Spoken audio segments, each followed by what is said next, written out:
não parar, não precipitar e não retroceder. Então dizer para esse cara, sabe quando nós vamos parar? Nunca. Nunca na sua porca vida. Né?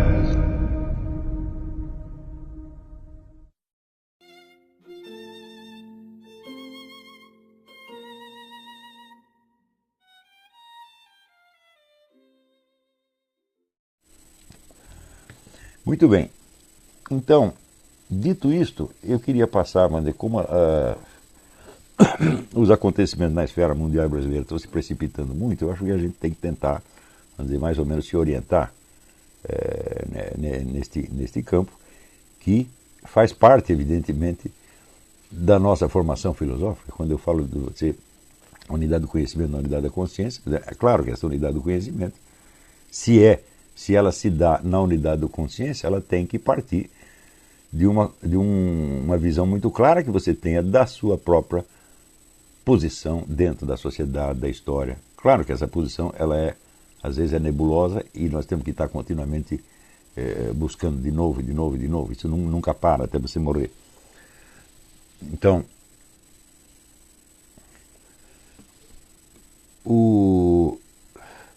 é importante assinalar o seguinte: no Brasil você tem esta permanente confusão entre juízo de realidade e juízo de valor. Não é isso? O que quer que você diga no Brasil é interpretado como uma tomada de posição. Até botei no Facebook outro dia. No Brasil, se você diz que 2 mais 2 é 4, as pessoas entendem que você é a favor de 2 mais 2 serem 4. E que se você diz que os elefantes têm trombas, eles acham que é uma campanha para instalar trombas nos elefantes. Mas como eles têm alguma ideia de que existem juízos de realidade, depois de eles terem feito esta interpretação, depois de eles terem aprendido o que eles julgam ser a sua posição, eles tentam discernir qual o juízo de realidade que está no fundo disso aí. E ora, portanto, se você está fazendo uma campanha para colocar trombas nos elefantes, é porque você acredita que os elefantes não têm trombas. Portanto, a afirmação, os elefantes têm trombas, é interpretada como se os elefantes não tivessem trombas.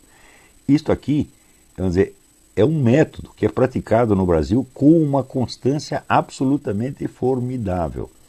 Claro que isso é analfabetismo funcional, mas, como eu também disse no Facebook, no Brasil o analfabetismo funcional se tornou uma ciência. Ele é ensinado, é praticado, tá certo? E ninguém percebe que tem alguma coisa de errado nisso aí. Então, em vista disso, é que eu apelei às pessoas pelo Facebook que não peçam o meu apoio para coisa nenhuma. Eu não estou aqui para apoiar nem para boicotar coisa nenhuma, tá certo? Eu estou tentando entender o que acontece e explicando.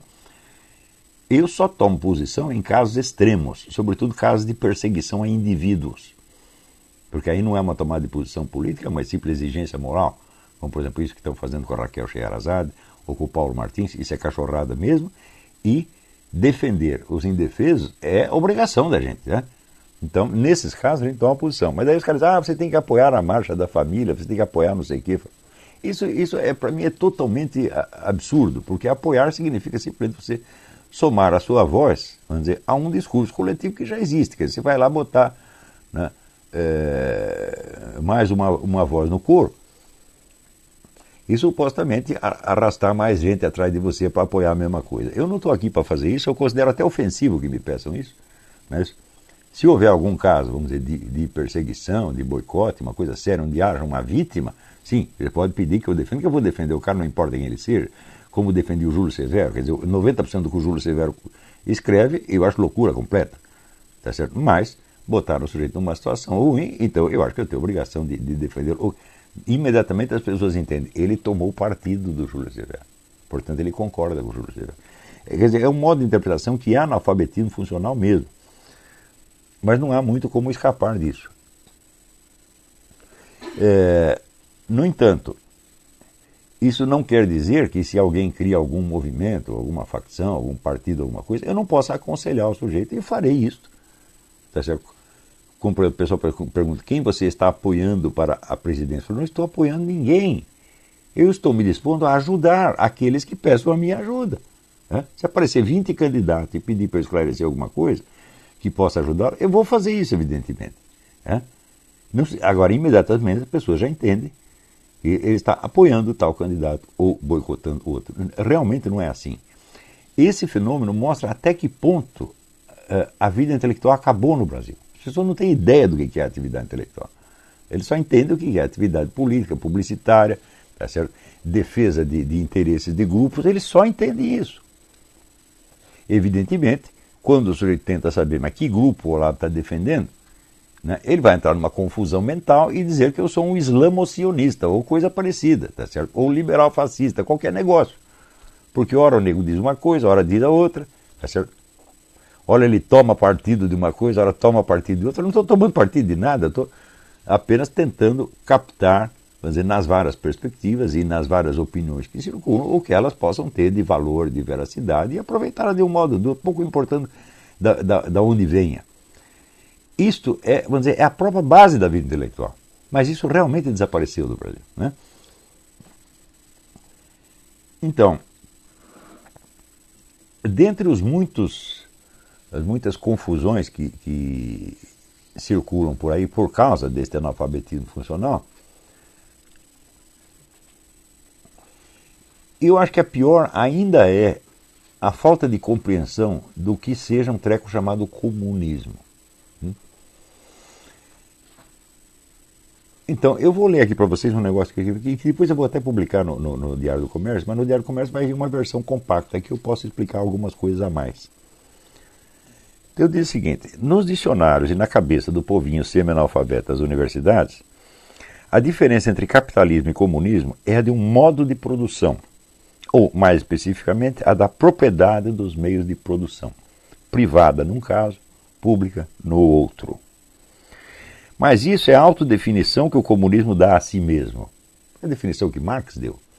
Existe aqui um modo de produção capitalista e existirá no futuro um modo de produção comunista. No primeiro caso, é a propriedade privada dos meios de produção. No segundo, é a propriedade pública dos meios de produção. Isso é a proposta dele, né? Portanto, é como ele se autodescreve, como ele se apresenta. Basta você dizer isso para você entender que isso não pode ser uma definição objetiva. Isso é um símbolo aglutinador, é um slogan ideológico, por assim dizer. É como que ele se apresenta e o programa que ele propõe, né? Então, continua. Mas isto é a autodefinição que o comunismo dá a si mesmo. É um slogan ideológico, um símbolo aglutinador da militância, não uma definição objetiva. Se até os adversários do comunismo a aceitam, isto só prova que se deixaram dominar mentalmente por aqueles que os odeiam. E esse domínio é precisamente aquilo que no vocabulário da estratégia comunista se chama hegemonia. Então, o número de autores, de comentaristas, de intelectuais, de políticos que acreditam realmente que a competição entre comunismo e capitalismo, a competição entre modos de produção ou entre diferentes sistemas de propriedade e que defendem ou um ou outro, estão todos completamente enganados. Se o sujeito diz, olha, aqui eu vou defender o capitalismo porque eu acho que a propriedade privada é mais eficiente do que a propriedade pública, ele está perdendo o seu tempo, porque ele está aceitando os termos nos quais o problema foi proposto, em vez de investigar onde está esse problema no contexto da realidade. Então, isso aqui é básico em filosofia. Os problemas propostos, antes de eles serem respondidos, as questões propostas, antes de serem respondidas, têm que ser examinadas em si mesmas. Se o sujeito propõe um problema filosófico, quer dizer, ele primeiro tem que provar que aquilo é um problema e que é um problema filosófico. Muitas vezes a escola analítica, nós devemos isto à escola analítica, ela examinou centenas de problemas filosóficos e mostrou que não eram problemas, que eram erros de gramática, por assim dizer. É uma confusão verbal, então aquilo não é problema nenhum. Não se pode jamais negar o valor dessa contribuição da escola analítica que furou, né, algumas centenas de problemas como se fossem bolhas de sabão, tá certo? E o exame analítico ele pode ser muito útil, sim, a pessoa tem muito a aprender com a escola analítica nesse ponto. Só que é o seguinte, eles acham que isso é tudo, que fez isso, acabou o problema. Falam, não. Às vezes por trás de um falso problema, você tem 20 problemas reais que estão simplesmente mal expressos ali. Então, objetivamente, a estatização completa dos meios de produção nunca existiu nem nunca existirá. Ela é uma impossibilidade econômica pura e simples. Então, isso quer dizer o seguinte, não é que o comunismo, o regime comunista, a propriedade pública dos meios de produção é ineficiente ou não funciona. Ela não existe e não pode existir. Ela é um contrassenso em si mesmo. Se o sujeito diz que vai desenhar um quadrado redondo, bom, ele vai fazer alguma outra coisa e vai chamar de quadrado redondo, mas quadrado redondo ele não vai fazer. Tá certo?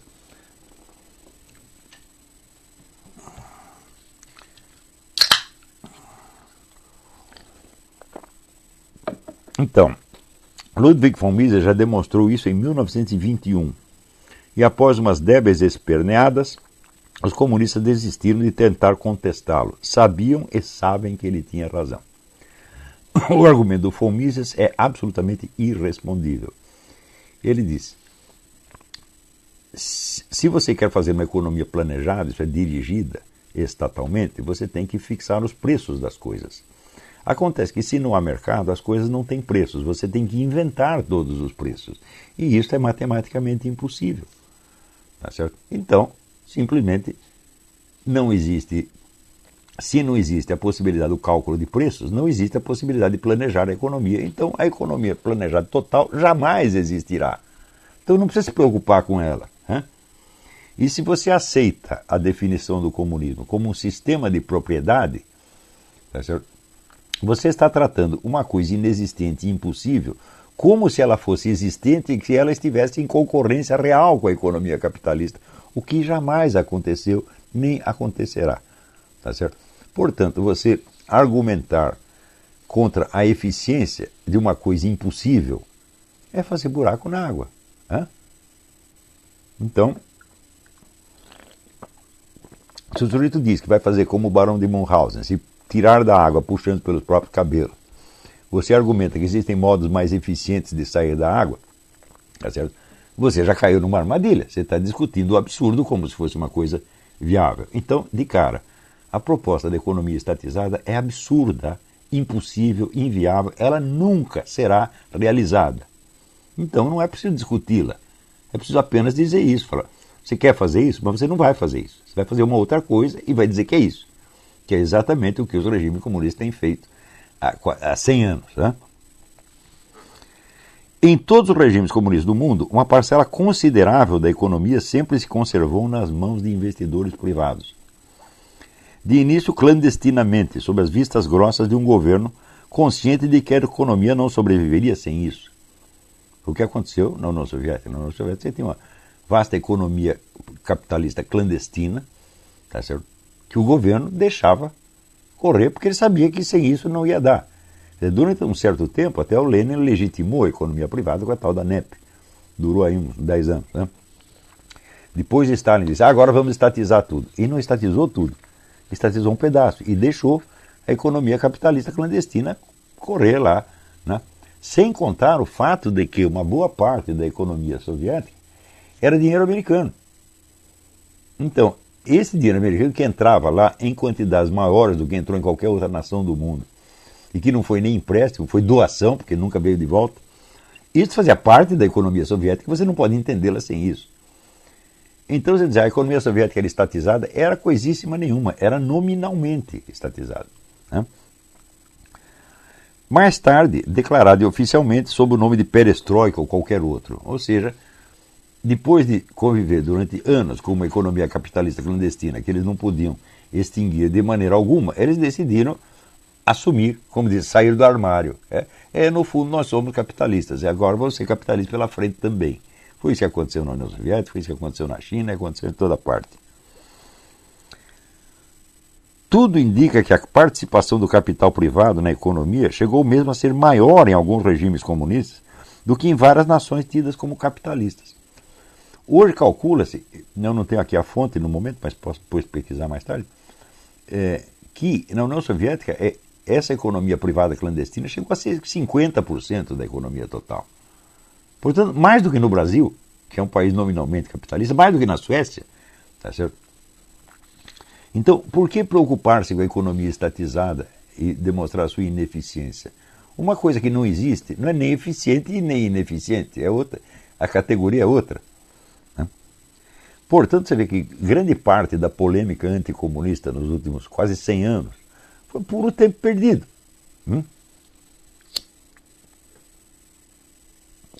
Mas, ora, se eles não estão fazendo a economia estatizada, alguma coisa eles estão fazendo. E isto que eles estão fazendo é que é o verdadeiro movimento comunista. E é deste que nós temos que tratar. Não é isso? Isso mostra com a maior clareza possível que o comunismo não é um modo de produção. Não é um sistema de propriedade dos meios de produção. Ele é um movimento político que tem um objetivo totalmente diferente e no qual o símbolo propriedade pública dos meios de produção serve apenas como pretexto hipnótico para o controle das massas. É a cenoura que atrai o burro para cá e para lá, sem que ele jamais chegue ou possa chegar ao prometidíssimo e inviabilíssimo modo de produção comunista. No entanto, se deixaram a iniciativa privada à solta, por saber que a economia é por natureza a parte mais incontrolável da vida social. Todos os governos comunistas de todos os continentes fizeram o possível e o impossível para controlar aquilo que fosse controlável. Ou seja, a economia não é controlável, de jeito nenhum. Só Deus controla a economia, Deus ou o diabo. A cabeça humana não é suficiente para isso. Então, fizeram o possível e impossível para controlar que fosse controlável, o que não dependesse de casualidades imprevisíveis, como a economia, mas do funcionamento de uns poucos canais de ação diretamente acessíveis à intervenção governamental. Esses canais eram os partidos e movimentos políticos, a mídia, a educação popular, a religião e as instituições de cultura. Você veja, você planejar a economia inteira é absolutamente impossível. Mas você controlar essas coisas é facílimo, basta você ter um certo número de funcionários, claro, um número grande, mas não inabarcável, e você coloca lá um comissário político, tá certo? Você proíbe os partidos políticos indesejáveis, você os fecha, você prende os membros desse partido, você coloca um comissário político em cada jornal, estação de rádio, de TV, para controlar o que eles publicam. Você coloca lá, infiltra gente nas igrejas, tá certo? Regulamenta a educação, diz, olha, agora que vocês vão ensinar isso, mais isso, e pronto, está feito o serviço. Então, se nenhum governo comunista jamais controlou a economia, todos controlaram tudo isto. Então, qual é a conclusão? É isto que é o comunismo, não é o controle dos meios de produção, não é a propriedade pública dos meios de produção. Propriedade pública dos meios de produção é um slogan, tá certo? É o objetivo futuro. Esse objetivo futuro,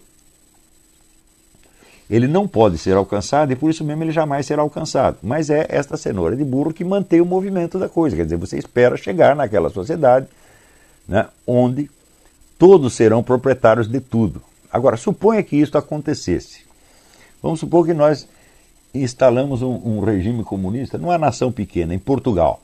Então agora tudo é propriedade pública, né? E todos aqui são proprietários. Então acabou o elemento mais odioso do capitalismo, que é a tal da mais-valia, que é a diferença entre, segundo Marx, a quantidade de trabalho necessário para produzir o objeto e o preço pelo qual o objeto é vendido. Então, agora aqui não tem mais-valia, tudo é vendido pelo valor do trabalho necessário para produzi-lo. Eu digo, muito bem, e no comércio exterior como é que você faz?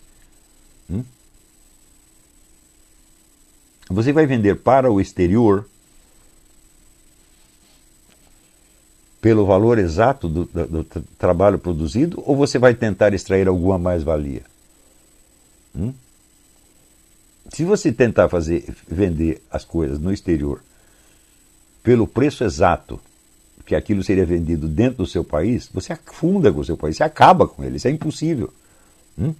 Então você vai continuar explorando a mais-valia, não internamente, mas externamente. Você vai extrair mais-valia dos seus trabalhadores.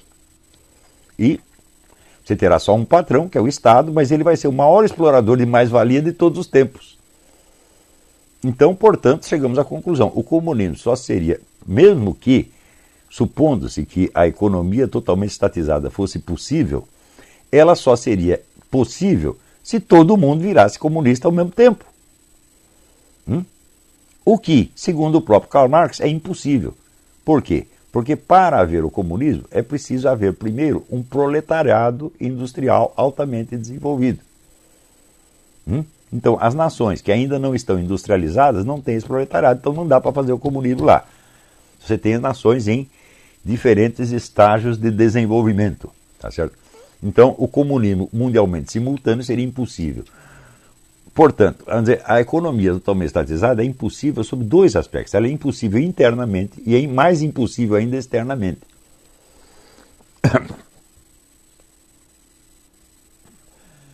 Então, isso quer dizer que nenhum governo comunista sequer tentou a estatização completa. Nenhum nem tentou. Só a prometeu para uma época futura, indefinida, que será necessariamente adiada de novo, e de novo, e de novo, e de novo. E este adiamento é justamente um dos motores do movimento comunista.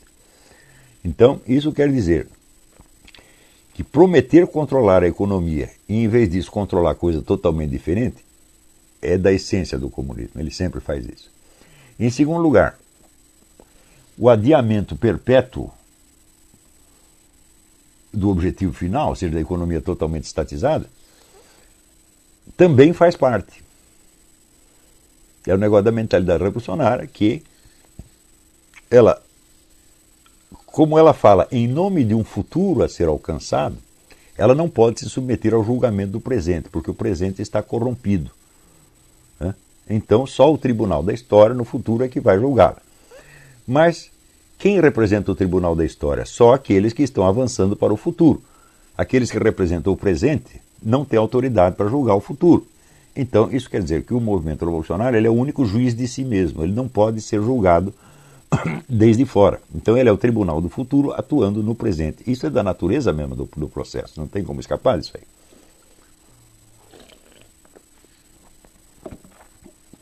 Então, continuando.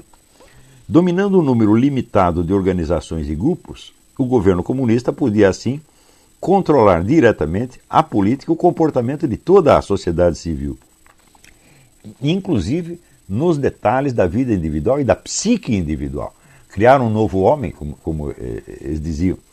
Se você pegar os livros do Alexander Zinoviev, O Homem Soviético, você vai ver a profundidade dessa transformação psíquica que passaram as pessoas. O próprio Zinoviev era professor de lógica matemática. E ele, para explicar o funcionamento, vamos dizer, da convivência humana no mundo soviético, ele teve que inventar uma outra lógica. Ele disse, isso não é descritível pelos cânones da lógica ocidental, precisa uma outra lógica. E é evidente que isso resulta na total destruição da psique individual, daí resultando toda a sintomatologia que é descrita pelo Dr. Andor Lobachevsky no livro Ponerologia, cuja edição brasileira está para ser publicada pela Vide Editorial com um prefácio meu. Então, dominando um número limitado de organizações e grupos, o governo comunista podia assim controlar diretamente a política e o comportamento de toda a sociedade civil, sem a menor necessidade de exercer um impossível controle igualmente draconiano sobre a produção, a distribuição e o comércio de bens e serviços. Dito de outro modo, a única liberdade que existe é a liberdade econômica. Essa é a definição real do comunismo. Controle efetivo e total da sociedade civil e política, sob o pretexto de um modo de produção cujo advento continuará e terá de continuar sendo adiado pelos séculos dos séculos. A prática real do comunismo traz consigo o total desmentido do princípio básico que lhe dá fundamento teórico. O princípio de que a política, a cultura e a vida social em geral dependem do modo de produção. Esta é a essência, o pilar central do marxismo. Existem diferentes modos de produção que se sucedem no tempo e cada um deles determina toda uma constelação de instituições, valores, símbolos, etc., condutas, etc., etc. Portanto, a vida social depende essencialmente do modo de produção, embora Marx reconheça que esse não é o único fator, mas ele diz que é o fator predominante. Então, se dependessem um governo comunista não poderia sobreviver por muito tempo sem estatizar por completo a propriedade dos meios de produção. Ora, se é o meio de produção que determina todo o resto da vida social, então só podemos ter uma sociedade comunista se pudermos ter um modo de produção comunista. Bem ao contrário, o comunismo só tem sobrevivido e sobrevive ainda da sua capacidade de adiar indefinidamente o cumprimento dessa promessa absurda. Essa, portanto, não é a sua essência nem a sua definição. É o falso pretexto de que ele se utiliza para controlar ditatorialmente a sociedade. E eu às vezes me pergunto se Marx não sabia disto. Por exemplo, essa questão que eu levantei quanto ao comércio exterior, eu falo, como é possível que ele não pensasse nisto? Ele acreditava que o lugar onde ia haver a revolução era a Alemanha. Eu digo, muito bem, então instalamos o comunismo na Alemanha. E agora, como é que nós fazemos o comércio exterior? Nós vendemos tudo aos estrangeiros, ao maldito capitalista que é nosso inimigo. Vendemos tudo a preço de banana? Ou exploramos a mais-valia dos nossos trabalhadores? Não é isso? Não tem saída. Como é possível que ele não tenha levantado esse problema? Pode ser que tenha levantado em algum escrito, mas olha, eu não li a obra inteira de Marx, mas eu li um bocado. Nunca encontrei a menor referência a esse problema. Trair as suas promessas não é, portanto, um desvio do programa comunista. É a sua essência. É na sua natureza permanente, a condição mesma da sua subsistência. Compreensivelmente, é esse mesmo caráter dúplice e escorregadio que lhe permite ludibriar não somente a massa dos seus adeptos e militantes, mas até seus inimigos declarados, os empresários capitalistas. Tão logo estes se deixam persuadir do preceito marxista de que o modo de produção determina o curso da vida social e política, e é quase impossível que não acabem se convencendo disso, dado que a economia é a sua esfera de ação própria e o foco maior dos seus interesses, a conclusão que tiram daí é que, enquanto estiver garantida uma certa margem de ação para a iniciativa privada, o comunismo continuará sendo uma ameaça vaga, distante e até puramente imaginária. Então, você vê, esse é o estado de espírito geral, por exemplo, do empresariado brasileiro. Não, aqui nós temos a economia privada está progredindo e tal, então o comunismo é um negócio hipotético. Porque eles acreditam realmente que o comunismo é um modo de produção, e que o modo de produção é o que determina o curso geral da vida social. Quando acabamos de demonstrar que esse preceito é inteiramente absurdo e autocontraditório. Não é apenas que ele é imprático, ele é autocontraditório, ele não pode ser realizado.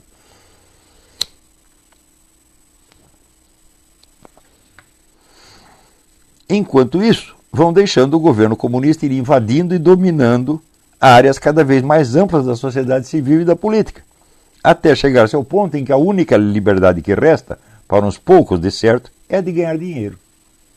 Essa é a China, o sistema chinês. Com a condição de que sejam bons meninos e não usem o dinheiro como meio para conquistar outras liberdades. Isso já é a situação que já está no Brasil. Você pode ganhar quanto dinheiro você queira, meu Deus do céu. Claro que você vai pagar um impostão, tá certo, para sustentar toda essa corja de vagabundo que domina o Estado. Mas você está livre para ganhar dinheiro. Para você comprar iates, né? Mansões em Miami, em Paris, em Nova York, quando você quiser, você pode fazer o dinheiro que você quiser. Mas é só essa liberdade que você tem. Né? Ao primeiro sinal de que o empresário, confiado no dinheiro, se atreve a ter as suas próprias opiniões ou a deixar que seus empregados as tenham, o governo trata de fazê-lo lembrar que ele não passa de um beneficiário provisório de uma concessão estatal, que pode ser revogada a qualquer momento. O senhor Silvio Santos é o enésimo a receber esse recado. Todos já receberam. É assim que um governo comunista vai dominando tudo em torno, sem que ninguém deseje admitir que já está vivendo sob uma ditadura comunista. Não admite porque ainda temos a propriedade privada dos meios de produção. Falei, mas você sempre a terá. Embaixo sob Stalin você tinha, sob Mao Tse Tung você tinha. Isso não é o comunismo. Né? Ou seja, se você decide discutir o comunismo nos termos em que a proposta comunista foi formulada, você já caiu no engodo. E esse engodo serve, vamos dizer, para você se acreditar defendido por trás da sua propriedade privada dos meios de produção, enquanto o governo domina tudo em torno. E, por exemplo, você pode ser o homem mais rico do Brasil. Agora, tente determinar o que o seu filho vai estudar numa escola. Você não pode fazer isso. Você abre uma escola e fala, não, agora que eu vou abrir uma escola que vai ensinar para as pessoas, né, as delícias do capitalismo e vamos ensinar até o cristianismo, etc. Você não pode fazer isso. Né? Ou seja, o milionário não pode determinar a educação do seu filho, ele não tem nem esta liberdade. Isso significa o seguinte, a ditadura comunista já está instalada e ela não vai mexer na propriedade privada. Né? Se ela mexer, vai ser de maneira tênue, cuidadosa e sempre reservando, no mínimo 30% da economia. Né? Portanto, milionário sempre vai haver. Se você perguntar assim, como é que quando acabou o comunismo na Rússia apareceu tanto milionário da noite para o dia? Então, uma parte deles foi gente que pegou verba da KGB e virou agente laranja, criando bancos, empresas no Ocidente. Mas não pode ter sido tudo. Né? Então, isso quer dizer que esses milionários já existiam antes. Estavam lá desde o começo. Eles apenas apareceram. Né? Mas vai dizer que o governo não sabia da existência deles? Absolutamente impossível. Então, por trás os comunistas mais experientes riem. Haha, esses idiotas pensam que o que queremos é controlar a economia. O que queremos é controlar seus cérebros, seus corações, suas vidas. E já controlam. Então, esta é a situação no Brasil. Então, quando você diz que há um perigo comunista na América Latina, a pessoa não entende o que você está dizendo porque elas tomam a palavra comunista no sentido ideológico, tá certo? Da proposta comunista. E não no sentido material, objetivo do que o movimento comunista realmente é. Então, no sentido econômico, no sentido da propriedade estatal dos meios de produção, não há perigo comunista nenhum. Eu posso dizer que em 1930, sob Stalin, não havia perigo comunista nenhum sobre esse aspecto. Né? Não existiu perigo comunista nem na China comunista, nem em Cuba, nem na Hungria, nem em parte alguma. Se o nego promete fazer o impossível, você pode tirar o cavalo da chuva, ele não vai fazer. Porque ele vai fazer uma outra coisa totalmente diferente. E esta coisa eles fazem. Tá certo? Então, você vê que agora, mais de 20 anos depois da queda da União Soviética, a maior parte das pessoas no Ocidente ainda não entendeu o que é o comunismo. Ainda pensa, sobretudo, o comunismo como uma ideologia. Eu digo, não, o comunismo não é uma ideologia. O comunismo mudou de ideologia 1000 vezes. É só você estudar o livro do Kolakowski, Main Currents of Marxism, você vai ver que existem inúmeros marxismos, inúmeras propostas comunistas. O que caracteriza o comunismo é ser um movimento. Este movimento integra, por sua vez, vários submovimentos que estão sempre em competição entre si, mas que são capazes de trabalhar articuladamente, e sempre foram, e no Brasil a gente está vendo que ainda são. Então,